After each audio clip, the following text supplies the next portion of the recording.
আসসালামু আলাইকুম। এই জায়গাটি দেখতে পাচ্ছেন, এটা হলো রামপুরা পানি সাপ্লাই লাইন। হাতিরঝিল থেকে যে লাইনটি নেমে গিয়েছে, পানির টোটাল ঢাকার পানি নেমে যায় রামপুরা খাল বলা হয়, রামপুরা ব্রিজ, রামপুরা খাল।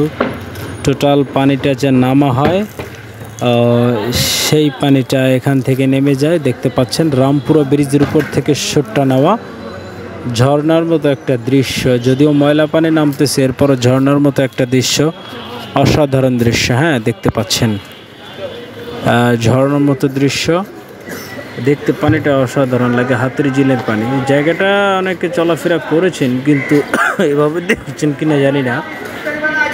কিছুক্ষণ দাঁড়ালে পরে ভালোই লাগে, মনে হচ্ছে যেন কোনো ঝর্ণার কাছে চলে এসেছি, এরকম মনে হবে আপনার ফিল। হ্যাঁ, কিন্তু ঢাকার পানি এভাবে নেমে যাচ্ছে হাতিরঝিল পয়েন্ট দিয়ে, রামপুরা ব্রিজের নিচ দিয়ে। ঠিক